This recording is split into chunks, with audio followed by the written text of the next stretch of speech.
basi njia zisingekuwa ni salama, pasingekuwepo na usalama barabarani watu kupita, bali watu wangekuwa wanaporwa. Asema wakana adhaafuna nahaban liaqwana, angekuwa yule ambaye ni mdhaifu wetu sisi, yule ambaye ni mnyonge kwetu sisi, angeporwa, angenyang'anywa mali zake, angenyang'anywa vitu vyake na wale wenye nguvu. Haya ndio ambayo tuliyashuhudia. Watu waliofanya fujo wanaingia kwenye duka la mtu na kuchukua bidhaa za mtu kana kwamba wako kwao wanabadilisha duka, kwa sababu hana power, kwa sababu hana nguvu. Kwa njia hizi tunazoziona ziko salama, mabasi yanasafiri, yanaenda yanarudi, yanaenda mikoani, yanapeleka abiria na kwa ajili ya mahitaji mbalimbali, ni kwa sababu ya kuwepo kwa viongozi. Kwa hiyo umuhimu wa kiongozi katika kulinda amani, umuhimu wa kiongozi katika kulinda maslahi ya wote, maslahi ya wengi. Ndugu yangu, amani ina umuhimu sana kuliko afya ya mwanadamu. Inawezekana wewe ni mgonjwa, lakini njia zinapitika. Unaweza ukatoka ukala chochote ukarudi nyumbani, unaweza ukaenda hospitalini ukatibiwa. Lakini mtu ambaye ni mzima yuko katika nchi ambayo haina amani, hawezi kutoka nje, hawezi kutafuta chakula chake, huyu hana salama, anaweza akafia ndani. Afadhali ya mgonjwa anayeumwa lakini nchi yake ina amani, nchi yake ina utulivu, anaweza kupata huduma za msingi kwa sababu kuna amani. Ndugu yangu Muislamu, swala la uongozi, la utawala si jambo la kila mmoja kuweza kulizungumzia, kama ambavyo tunavyosikia kwenye mitandao ya kijamii, watu ambao wana crash na kuponda na kuona ya kwamba haifai, na kuona ya kwamba haitakiwi mtu fulani kutawala, haitakiwi mtu fulani kuwa kiongozi. Sheikh Uthaymeen rahimahullah ta'ala akisherehesha kitabu Lum'atul I'tiqad akasema uongozi unapatikana kwa namna tatu, ukhalifa unapatikana kwa namna tatu, lakini kwa namna zote hizo tatu ukishaingia madarakani unatakiwa kutiiwa. Akasema namna ya kwanza ya kupata khalifa, kiongozi, ni kwa njia ya uchaguzi. Anachaguliwa na watu maalum, kamati maalum, kwa sababu leo katika kujulikana nyie mnakubali au hamkubali, lakini wako watu ambao wanajua kiongozi ni nani, wameshapitisha.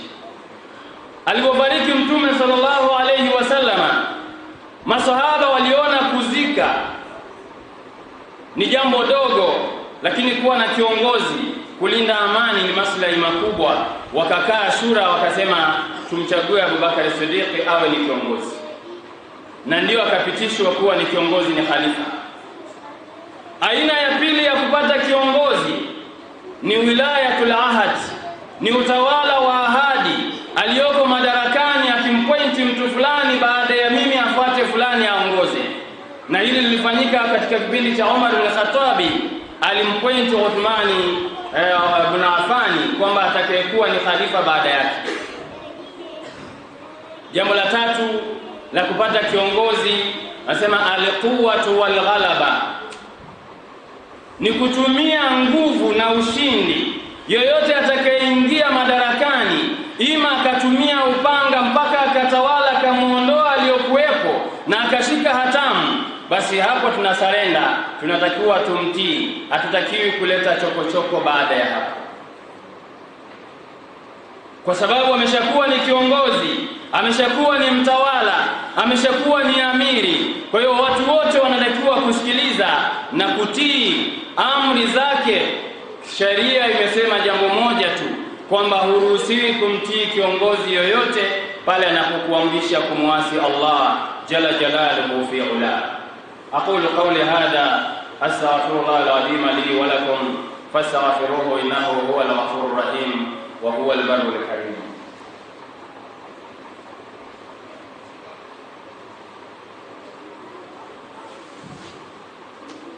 Alhamdulillah thumma alhamdulillah alladhi hadana lihadha wa ma kunna linahtadiya lawla an hadana Allah.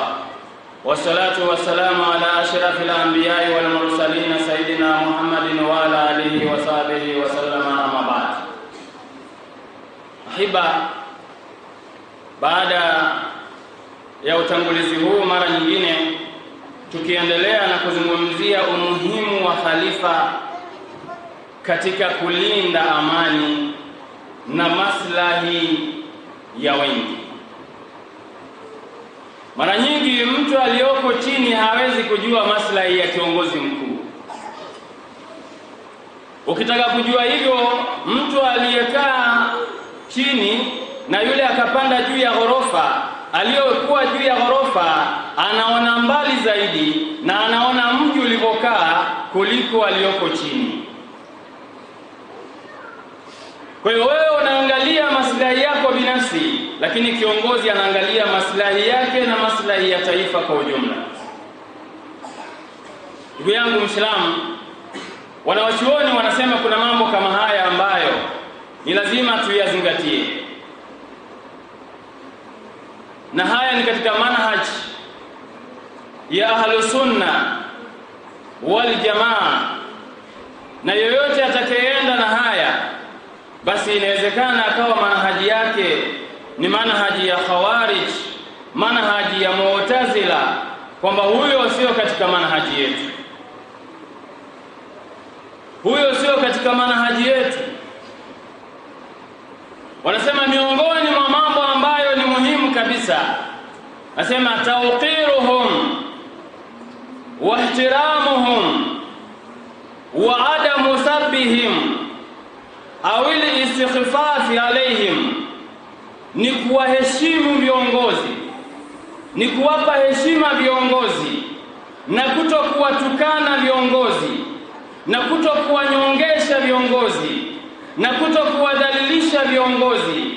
Hii ni katika manhaji ya Ahlus Sunna wal Jamaa.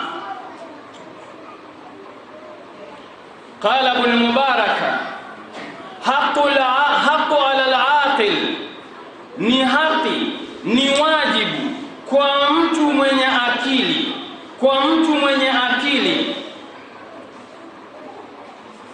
alla yastakhiffa bi thalathatin, asiwanyongeshe watu watatu, asiwadhalilishe watu watatu, asiwavunjie heshima watu watatu. Akasema al-ulamai wasalatin wal ikhwan, akasema asiwanyongeshe watu watatu, wakiwepo ni wanawachuoni. Wanawachuoni hautakiwi kuwadhalilisha, haitakiwi kuwatukana, haitakiwi kuwashushia heshima zao. Kadhalika na watawala, viongozi, haitakiwi kuwashushia heshima zao. Ikiwa Firauni aliyekuwa muuaji mkubwa, lakini Mwenyezi Mungu anamtuma Musa na Haruna, anamwambia faqula lahuma qawlan layyina, nendeni lakini waelezeni, wapeni maneno laini. Mtu ambaye ana mkakati wa kuua watoto wa kiume wanaozaliwa, muuaji anayejulikana sio kwa siri, lakini maadhalika wanaambiwa mwambieni maneno laini. Anasema viongozi na vile vile ndugu zako, jamaa zako. Akasema man istakhaffa bil ulamai, atakaye wanyongesha na kuwadhalilisha wanawachuoni akawapuuza, dhahabati akhiratuhu, basi huyu akhira yake itakuwa imeondokea, kwa sababu wanawachuoni wanawalea watu kuelekea kwa Mungu, kuipata pepo ya Allah. Wa man istakhaffa bisultani, na atakaye mdhalilisha kiongozi, dhahabati dunyahu, basi dunia yake itaondoka, kwa sababu wao wako pale kwa ajili ya kutuwekea miundombinu na kutuwekea njia mbalimbali za kuweza kutafuta riziki zetu, za kuweza kutafuta maisha yetu. Kwa sababu hata kama unataka kufanya ibada, lazima ule umeshiba, unaingia msikitini unaswali. Kwa hiyo uongozi unahitajika kwa ajili ya kufanya ibada. Lakini akasema, na ndugu zako, jamaa zako waliokuzunguka, manisakhafa bil ikhwani dhahabati muruatuhu, mtu ambaye haheshimu ndugu zake, jamaa zake, basi heshima zake, adabu zake, atakuwa ni mtu wa ovyo ovyo. Wewe ambaye hauoni haya kufanya mambo ya ajabu mbele ya jamaa zako na ndugu zako, basi utakuwa wewe ni mtu mjinga tu. Hautokuwa ni mtu mwenye maana, mwenye thamani.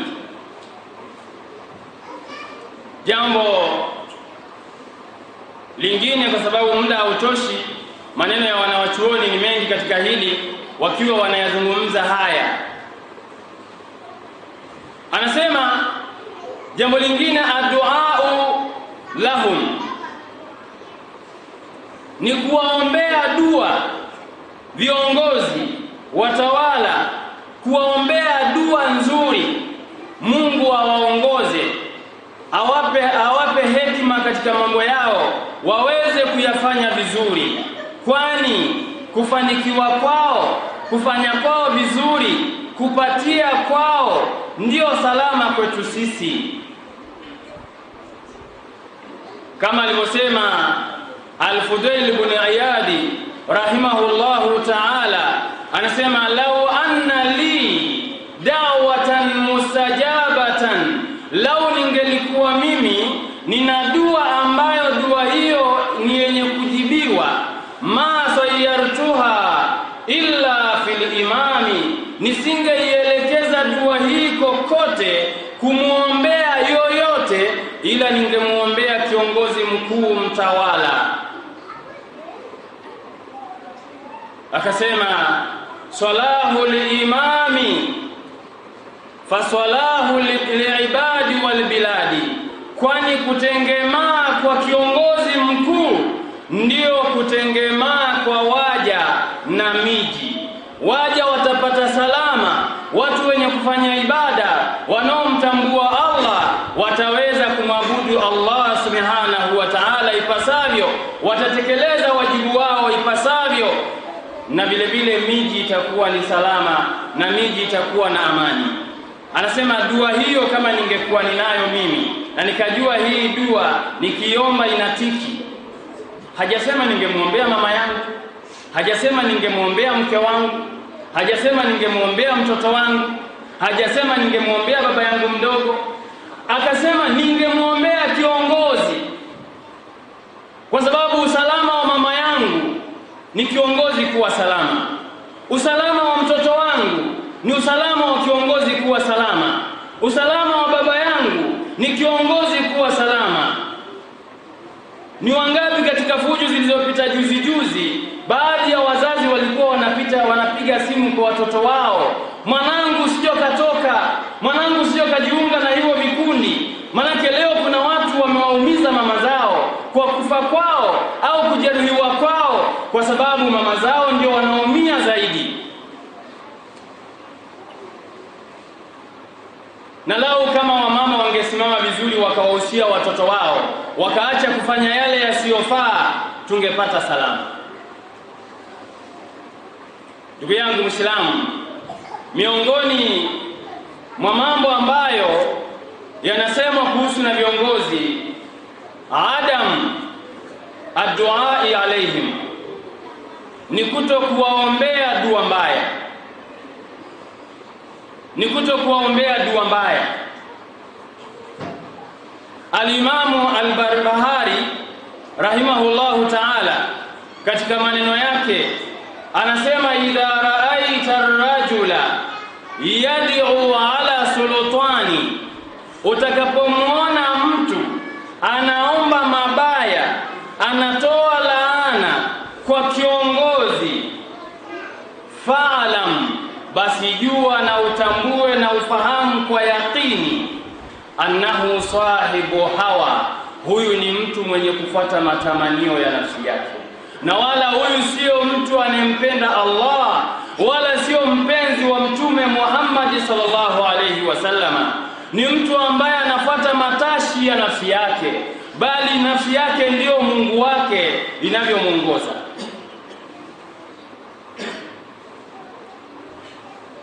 Ndugu yangu Muislamu, kwa kumalizia, miongoni mwa mambo ambayo hayatakiwi al-khuruju, adamul khuruji alaihim, ni kutoka dhidi ya viongozi, kupambana na viongozi, kupambana na mtawala. Hii sio manhaji ya Ahlus Sunna kupambana na watawala, kwani Sheikh Ibn Baz anasema kaida ya Kiislamu, kaida ya sheria ya Kiislamu anasema innahu la yajuzu izalatul munkari bimunkari akbar minhu, haifai kuondosha munkari kwa kuleta munkari mkubwa kuliko ule ambao ulikuwepo. Yani kama umekuta watu wanakunywa pombe mahali, vijana ambao ni washari wanakunywa pombe, ukiwakataza kunywa pombe, wataingia mtaani kwenda kuua watu, wataingia barabarani wataenda kuua watu, basi ni bora kuwaacha wakaendelea kunywa pombe yao kuliko kuwakataza kunywa pombe wakaenda kupoteza maisha ya watu. Hii sio hekima. Huwezi kuondoa uovu ukaleta uovu mfano wake, au ukaleta uovu mkubwa kuliko ule ambao uliokuwepo. Ni afadhali kuacha uovu uliopo ukaendelea kubaki. Na hili Mtume sallallahu alayhi wasallama, alikuja bedui akakojoa msikitini, ni jambo baya, masahaba wakataka wamtandike wamchape, Mtume akawaambia mwacheni amalize kazi yake. Akaachwa akamaliza kazi yake. Mtume sallallahu alayhi wasallam akawaambia, chukueni maji mwagieni pale, wala akumwambia wewe uliokojoa kamwagie maji pale. Huyu ni Mtume Muhammadin sallallahu alayhi wasallam. Katika hekima yake ni kwamba lau angemgusa, angetembea na paipu yake kusambaza msikiti mzima. Je, kutoharisha msikiti mzima, kufuatilia ni wapi mkojo umedondoka, hii ingekuwa ni madhara makubwa na ni kazi kubwa. Lakini amekojoa sehemu moja, mkamaliza pale ikaisha. Hili lina unafuu, ni kuondoa uovu kwa njia ya nyepesi, au kuupunguza uovu unaofanywa. Ikiwa hakuna uwezekano wa kuondoa wote, basi upunguze. Lakini haifai kuondoa uovu kaleta uovu mkubwa zaidi. Na wanasema wanachuoni, lau kama wangempiga ingempelekea akauchukia na Uislamu wenyewe, na hili ni kubwa zaidi. Ndio maana yeye alisema, Allahumma rahamni wa Muhammadan wa la tarham ma'ana ahadan, ewe Mwenyezi Mungu nihurumie mimi na Muhammadi, kwa sababu ya hekima zake alizozitumia. Mimi nilikuwa najisaidia, hajanikatiza kiafya, sio jambo zuri, lakini pia ningefanya mambo mengine ambayo sio, ingekuwa ni udhalili kwangu mimi. Usituhurumie pamoja na mtu mwingine katika hao waliokuwa wanataka kunifanyia noma. Huyu ni bedui, kwa sababu Mtume alimuita pembeni akamweleza, bwana, hapa msikitini haifai kufanya hivi, hapa ni kwa ajili ya ibada, kwa ajili ya kumtaja Allah, kwa ajili ya kadha. Aliwatumia lugha nzuri ya kumwelimisha, akanyanyua mikono kuomba dua, akawatoa mpaka na maswahaba, akaona hawa sio wa kupata huruma. Mtume akamwambia bedui, mbona umebana rehema za Allah, zipanue hata na hawa wazipate. Kwa hiyo ndugu yangu Muislamu, ikiwa uko salama, haujanyoshwa sumu, haujaharibiwa, basi jua ya kwamba hatuwezi kuondoa maovu kwa kuleta maovu makubwa zaidi, kwa kuleta madhara yaliyokuwa makubwa zaidi. Ikiwa kauawa mtu mmoja, tukaleta fujo wakauawa watu 10, wakauawa watu 100, hatujatumia busara hata kidogo. Hatujatumia busara hata kidogo, bali inatakiwa tupunguze madhara kama hakuna uwezekano wa kuyaondoa yote. Ndugu yangu Muislamu, kama nilivyosema, maneno ya wanachuoni yako mengi, lakini muda hauturuhusu tuishie hapa na tukomee hapa, kufahamu ya kwamba kiongozi anaposhika madaraka, anapotawala, haturuhusiwi sisi ambao hatuna jeshi, hatuna vifaa vya kupambana na dola, tunatakiwa tukae kimya, tuzungumze kwa njia za busara, tufikishe message kwa namna inawezekana, tutumie watu ambao wenye busara watufikishie message zetu. Yale ambayo tunaona ni dhulma inafanyika yaweze kufika kwa njia iliyokuwa nzuri, bila kuleta madhara ambayo yatakayokuwa ni makubwa zaidi. Kwani nchi ikiharibika, nchi ikichafuka, wakaingia nchi zingine zenye malengo na Tanzania na madini ya Tanzania na ardhi ya Tanzania, tutakuwa hatutaelewana na wala hautojua ni nani ni ndugu yako na nani sio ndugu yako. Amani ikiwepo ndio salama yetu. Ndugu yangu Muislamu, tusichezee amani. Hata mbuzi anaitambua umuhimu wa amani, hata mbwa anatambua umuhimu wa amani, hata ng'ombe anatambua umuhimu wa amani, hata kuku anatambua umuhimu wa amani. Itakuwaje wewe binadamu uliopewa akili na ukapewa maarifa? Rabbana atina fid dunya hasana wa fil akhirati hasana wa qina al-muslimina wal muslimat ala hayyi minhum wal amwati birahmatika ya arhamar rahimin. Wa sallallahu ala nabiyyina Muhammadin wa ala alihi wa sahbihi wa sallam. Walhamdulillahi rabbil alamin. Fa aqimis salat.